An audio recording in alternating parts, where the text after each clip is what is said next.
Hello everyone, this is Varisha and I welcome you all to my YouTube channel. आज का हमारा topic है energy resources. Energy resources क्या होते हैं, कहाँ से हमें मिलते हैं, कहाँ से उनका ओरिजिन होता है और कितने टाइप के एनर्जी रिसोर्सेज होते हैं, उसका एक बेसिक सा ओवरव्यू लेंगे हम इस वीडियो के अंदर। ठीक है, सो स्टार्ट करते हैं। Energy is required for all activities. It is needed to cook, to provide light and heat, to propel vehicles and to drive machinery in industries. अब एनर्जी क्या है? एक ऐसी फॉर्म है जो हमें कोई भी काम करने में मदद करती है। जितनी भी सारी हम एक्टिविटीज़ परफॉर्म करते हैं, डेली एक्टिविटीज़, है ना, उसमें क्या है, कहीं ना कहीं हम एनर्जी की हेल्प से ही वो चीज़ कर पा रहे हैं। जैसे कि अगर हम खाना बना रहे हैं तो उसमें हमें एनर्जी की रिक्वायरमेंट होती है। लाइट और हीट प्रोवाइड करने के लिए भी एनर्जी की रिक्वायरमेंट होती है। व्हीकल्स को प्रोपेल करना, यानी व्हीकल्स को चलाना, गाड़ियों को चलाना में भी क्या होती है, एनर्जी यूज़ होती है। और जो इंडस्ट्रीज़ हैं, इंडस्ट्री यानी फैक्ट्री, उसमें जो मशीनरी होती है, मशीन्स वगैरह, उनको चलाने के लिए भी हमें एनर्जी रिक्वायरमेंट होती है। ठीक है, अब ये जो एनर्जी की रिक्वायरमेंट मैं वर्ड यूज़ कर रही हूँ, ये अलग अलग हो सकता है अलग अलग पर्पज़ के लिए।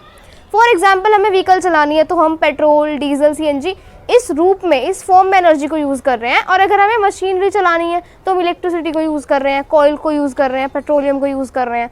ठीक है, तो एनर्जी सेम है, ठीक है, और अलग अलग पर्पज़ के लिए उसकी फॉर्म भी बदल जाती है।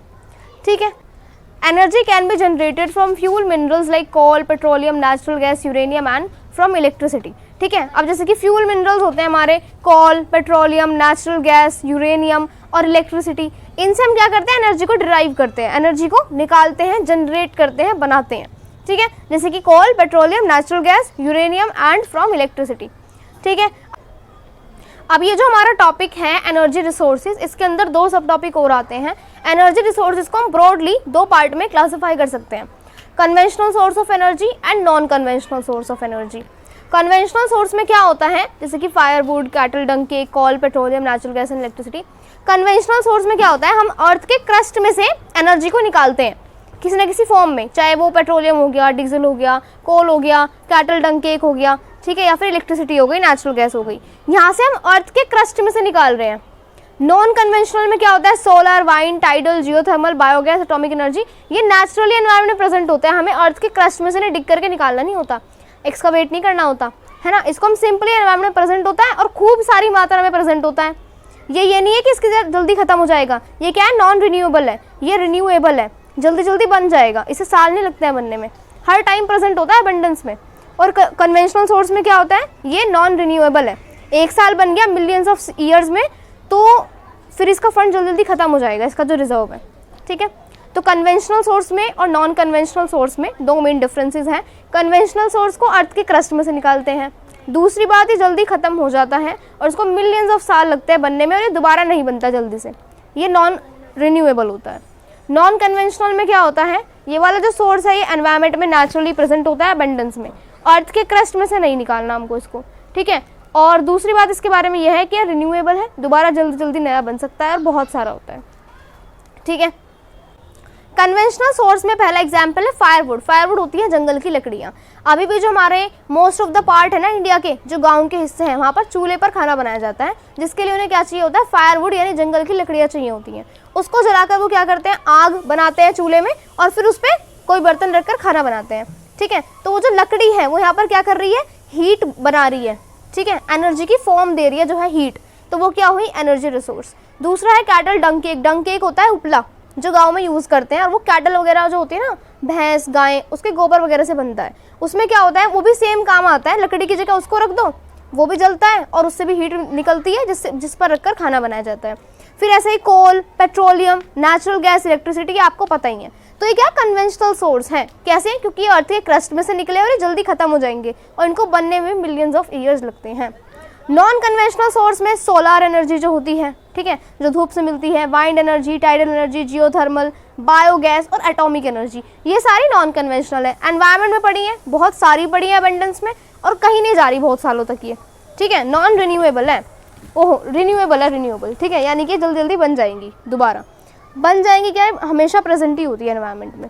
ठीक है, तो यहाँ पर हमने देख लिया कन्वेंशनल और नॉन कन्वेंशनल बेसिक सा। ठीक है, ज़्यादा हम डिटेल में नहीं गए इसमें। More than 70% energy requirement in rural household is met by firewood and cattle dung cake. अधिकतर जो हमारे गाँव के 70% इलाके हैं उनमें अभी भी क्या है, जो उनका हाउस होल्ड रिक्वायरमेंट होती है, जो कुकिंग वगैरह करते हैं ना, वो सारी रिक्वायरमेंट या तो फायरवुड लकड़ी वगैरह जो होती है उससे पूरी होती है, फिर जो डंग केक मैंने बताया उससे पूरी होती है। ठीक है, continuation of these is increasingly becoming difficult due to the decreasing forest area. अब जो हमारा फॉरेस्ट एरिया है, हम पढ़ चुके हैं पहले भी, ये डिक्रीज हो रहा जा रहा है ना, जंगल जो है बहुत ज़्यादा कम बचे हैं और लोग काट भी रहे हैं, डिफोरेस्टेशन कर रहे हैं।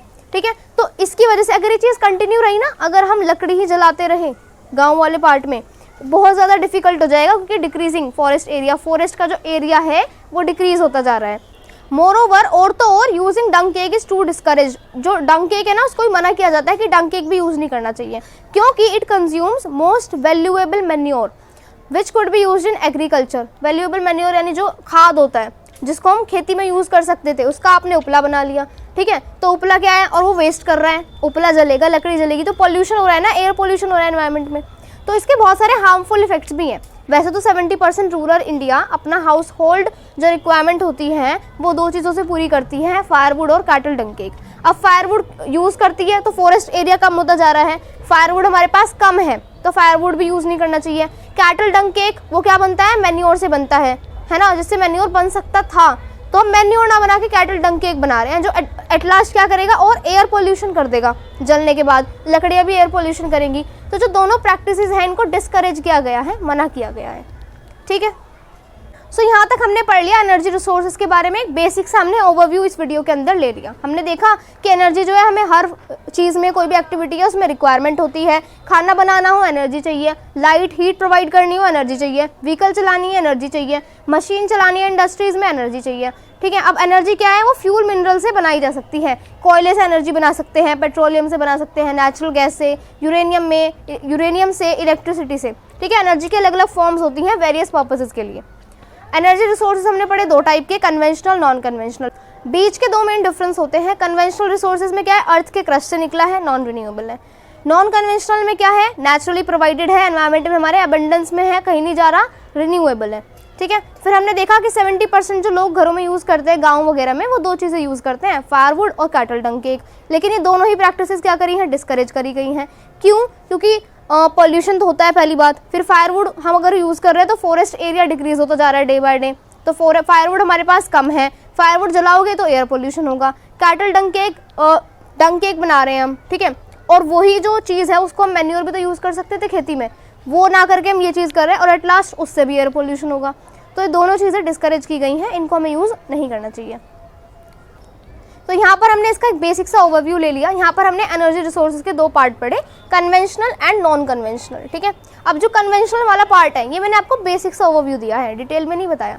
अब जो कन्वेंशनल रिसोर्सेज हैं एनर्जी के, उसको हम पढ़ेंगे नेक्स्ट वीडियो के अंदर डिटेल में। जैसे कि कन्वेंशनल में क्या आ गया, कोल, पेट्रोलियम, डीजल, इलेक्ट्रिसिटी, उनको हम 1 by 1 डिटेल में नेक्स्ट वीडियो के अंदर पढ़ेंगे। So that's all for today, thank you so much.